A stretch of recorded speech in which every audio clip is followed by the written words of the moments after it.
Hi, my name is Chandrapaul, and you're watching the Macaulay Business Club Career Interview Series. So I attend Baruch College, and I'm entering my senior year. I'm majoring in finance and investments, and minoring in New York City studies and math. So during my junior year, I interned at Blackrock in the real estate debt group, and I did that for about 10 months while going to school at the same time. And this past summer, I actually interned at J.P. in the investment banking risk group covering real estate companies. When I was at Blackrock, I was working mostly with real estate companies and performing their financial statements for them.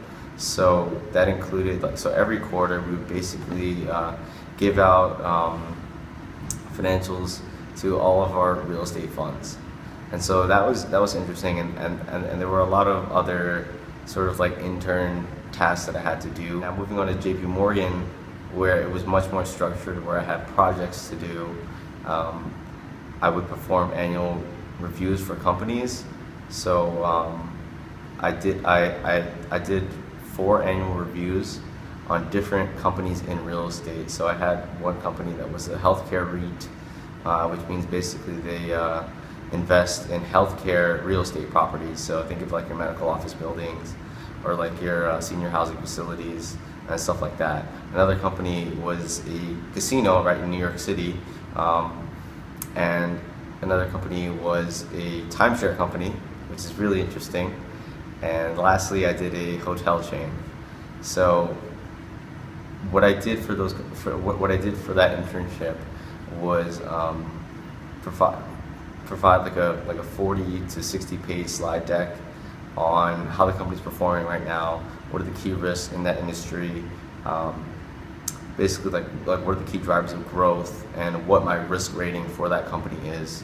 And all that determined J.P. Morgan's covenant policy towards that company, as well as the amount of exposure that we wanted to have, and if we wanted to flag that company as being extremely risky, or if we wanted to perhaps even loosen some of the covenants that we had against it. It was a 9-week internship that J.P. Morgan offers, and a lot of the finance internships are actually structured 9 to 11 weeks, and most of them are basically comprised like this, right? So week 1, you have a training, which they basically train you, and it depends if your role is markets related or banking related, and my role was banking related, so I got banking training.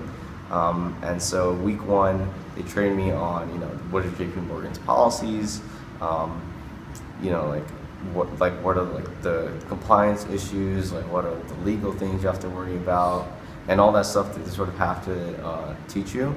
And the next couple of days we went through deep Microsoft Excel training, where we built models. We were able to really just dissect financial models, and really I was able to apply much of that to the job that I was actually doing. So after training, we were on the desk for about I want to say 7 weeks. So when I was interviewing for my first job, and I think it's really hard, finding that first job is probably the hardest job to find, because companies are looking for experience, and you have no experience, but you're a hard worker and you want to be able to find a job, right? So it's kind of like a catch-22, right? And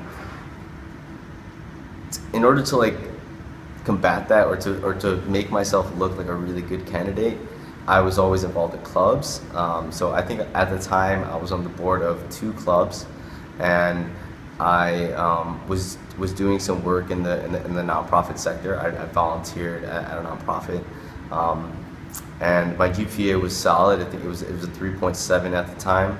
So I think as long as you're able to sort of maintain a decently high GPA, as well as involving yourself in extracurriculars, and just doing something for fun, that I think you can be able to tell a story and show how passionate you are, and just really how hardworking you are. Because I think a lot of these companies, be it business or for me specifically finance, they look for hardworking people, and they're willing to give you a shot.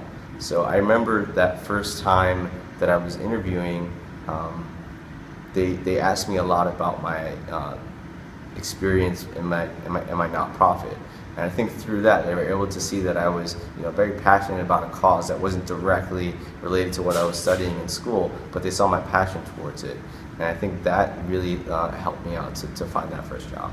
I want to say you can't figure out that you want to do finance by taking a finance course. The fact is, right now, I think you take your first finance course when you're probably in your sophomore year, and for some people it might even be in your junior year.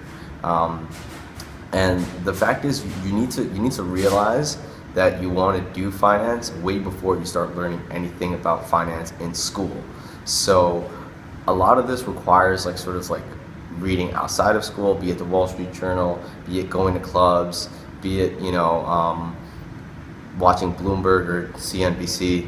I think that being immersed in the financial sector and reading books and just going to talks and just reading up on just current trends that are happening, it's so much more important than actually learning what finance is in the classroom, because you need to understand the industry and be able to connect with people faster than you need to be able to analyze a balance sheet, right?